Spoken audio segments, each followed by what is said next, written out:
안녕하세요. 둥지TV 신법사입니다. 자, 드디어 코로나 바이러스 특별 대책에 대한 규제 완화를 발표했습니다.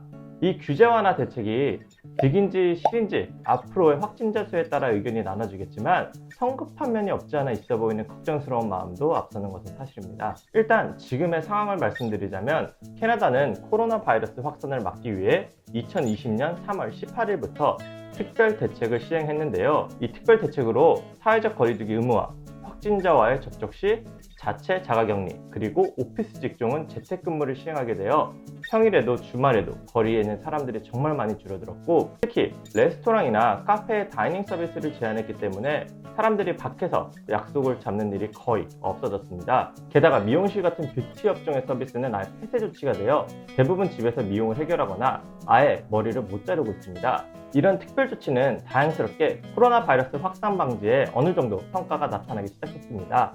BC주의 경우 3월 15일부터 29일까지는 확진자가 가파르게 증가하는 추세를 보이더니 4월 1일을 기점으로 점차 줄어들게 되었고, 5월 5일 확진자 수는 한 자릿수 8명으로 확연하게 줄어들게 되었습니다. 정말 다행입니다.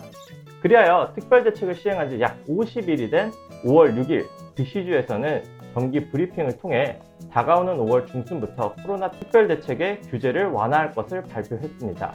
이 규제 완화 대책은 4단계로 나눠지며 각 단계에서의 코로나 바이러스 확산 현황을 파악한 후 확진자가 더 이상 늘지 않고 안전하다고 판단될 시 차차 규제를 풀어갈 예정이라고 하는데요. 단계별 규제 완화의 내용이 무엇인지 알아보도록 하겠습니다. 자, 먼저 1단계. 1단계의 경우 지금까지 시행했던 특별 조치에 대한 규제 상황입니다. 간단하게 말씀드리면 정말 생활에 필수적인 시설 외에는 모두 폐쇄되었다고 보시면 됩니다. 먼저 공항 및 국경의 폐쇄, 필수적인 의료 서비스를 제외한 모든 보건의료 서비스 폐쇄, 레스토랑, 카페, 펍의 다이닝 비즈니스 제한, 헤어샵 및 뷰티 업종의 서비스 폐쇄, 국립공원 폐쇄, 마트 내 수용인원 제한 등등으로 이루어져 있으며 집 밖으로 가급적 나가지 않게끔 모든 상황에 대한 규제를 의미하기도 합니다. 정말 굉장히 불편했는데 이 1단계의 상황을 이제 5월 중순부터 규제 완화를 통해 차차 정상화되게 됩니다. 2단계 규제 완화 사항. 이 단계에서는 생활에 필요한 몇 가지 서비스들을 먼저 오픈할 수 있게 됩니다. 먼저 필수적인 의료 서비스 외에 물리치료, 마사지, 치과치료 등의 의료시설이 오픈되고 폐쇄되었던 주립 국립공원들도 낮 동안 오픈이 가능해집니다.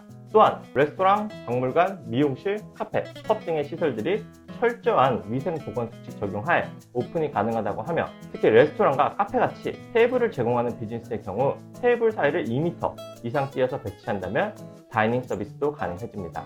그리고 돌아오는 5월의 공휴일 빅토리아데이에는 소규모의 모임은 가능하나 늦은 시간까지 너무 오랫동안 모임을 갖는 것은 자제해야 할 것 같습니다. 2단계의 규제 완화에서도 확진자 수가 큰 폭으로 늘어나지 않는다면 3단계 규제 완화에 들어가게 됩니다.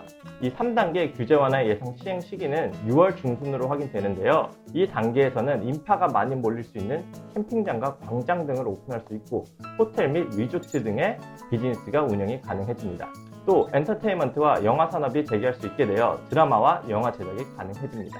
하지만 대형 콘서트나 스포츠 관람의 경우 4단계 규제 완화를 시행해야 가능해지는데요. 4단계의 경우 코로나 바이러스 백신이 개발될 경우 또는 집단 면역이 증명되어 더 이상의 확진자가 발생되지 않을 때 시행이 가능하다고 하니 빠른 시일 내에는 어려울 것으로 확인됩니다. 이 규제 완화의 내용은 캐나다 모든 주에서 시행하는 것은 아니고 BC주에서만 시행하는 것이니 꼭 참고해 주시기 바라겠습니다. 5월 6일 존 호건 BC주 주지사가 이 규제 완화 관련된 내용을 발표할 때 몇몇 외신들은 너무 성급한 결정이 아닌지 우려의 메시지를 보냈는데요. 저 또한 이번 규제 완화로 인해 확진자 수가 또 가파르게 증가되지 않을까 굉장히 걱정됩니다. 그렇게 규제는 완화되었지만 우리 모두 각자의 개인 위생을 철저하게 지켜서 코로나 바이러스 확산이 더 이상 되지 않게 또 주의해야겠습니다.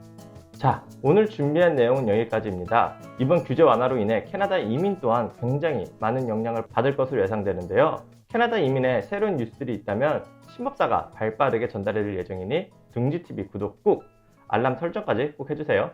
지금까지 신법사였습니다.